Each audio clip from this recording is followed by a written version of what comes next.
My name is Randa Blackley, and I have been at Celebration Church almost 3 years in November. So we're fairly new to the Celebration family and just love being on the worship team and being involved in the worship arts ministry and several different things, but we love Celebration so much.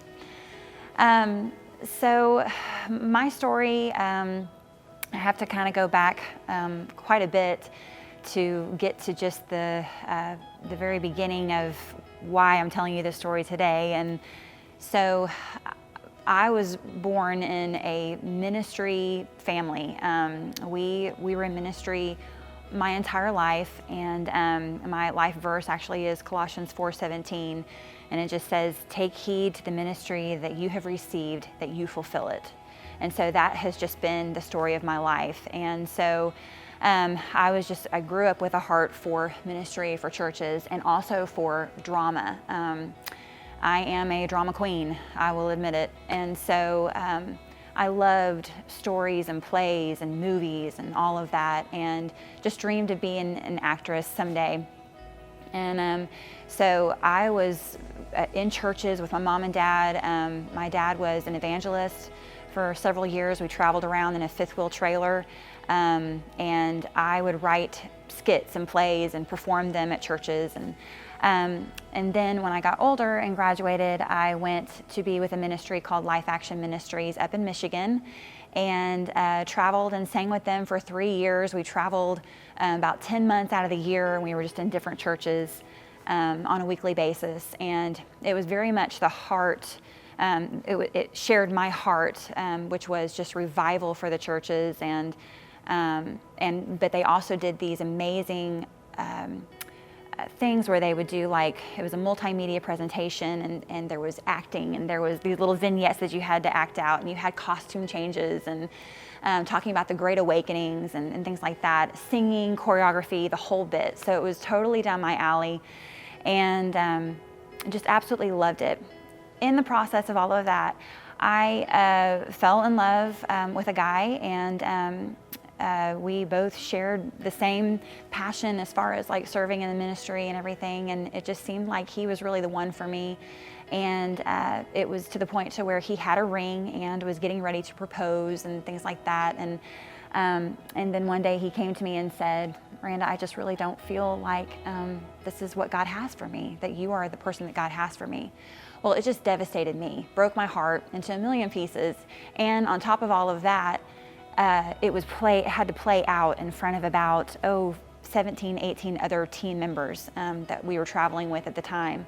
And so it was just kind of a very public breakup. And I went off the road for a couple of days, went and stayed with some friends, and just so I could kind of have some time to heal, have a couple of days to kind of regroup and get back to the team. And I just remember holding up the engagement ring, because he had given it to me because it had my mom's actual engagement diamond in it. And I remember sitting on the bed that night and just holding that up to God and just singing that chorus to him of, "Lord, you are more precious than silver. Lord, you are more costly than gold, and nothing that I desire can compare with you." And I just remember that was such a huge mark in my life of just saying, you know what, nothing is going to be as costly and as great and beautiful as you. And so I just gave that over to God. But I kind of reeled from that heartbreak, and I thought, let's just see what it's like to not be in ministry anymore. And I started just to think about maybe if I should pursue my acting career. So I started talking with my Uncle Tony, who lived in California at the time and was an actor out there, and he was going to be my agent. I was going to go and move in with them, and we had this whole plan set for when I was done traveling with Life Action Ministries. I would go to California and start trying to make it big with an acting career. And I had to go into hairdressing. I went into cosmetology school because I needed something that I could do to bring in income while I was trying to, film and make movies out there and get my career off the ground. And so I went into cosmetology school, and in that process, I started writing a man that I had traveled with my last year of Life Action. You guys may have heard of him. His name is Jonathan Blackley. And we just started talking through letter writing and everything, and phone calls and stuff, long distance relationship. And God used Jonathan to point me back to Jesus and to say to me, you know what, I don't think that Hollywood is for you. And so he just started to begin to convict me of, you need to get back to ministry.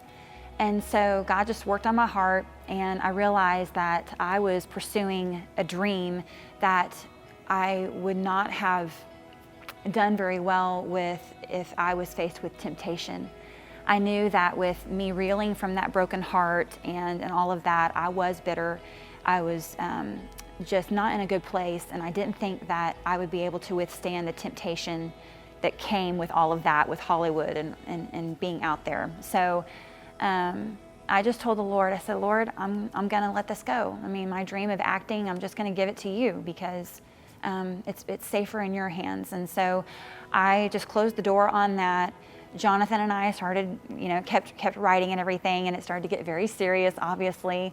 And it wasn't very long before we were engaged, and rest is history. Got married, became a mama, started raising boys, all of the things that come with that, of just housemaking and being there for my boys and for my family. And so I would start to do theater, and I performed a lot of shows here on this stage. Actually, this is the Paramount in Bristol, Tennessee, and it was through Theater Bristol, and loved it. Just tried to do anything that I could that involved acting. And so it was here that I met David Alford, who has played a huge role in my life. He has opened the door for me to start making films. So David Alford put a post on Facebook one day that he was going to make his first short film, and that he wanted to know if anybody would be interested in coming to audition. And I just turned to my husband on the couch and I was like, you know what, David probably already has his pick of the litter. I mean, because he was a big guy with Barter Theater, and so I thought, he probably has a bunch of actors from there, and he doesn't need me. And my husband just said, just message him. All he can do is just tell you no.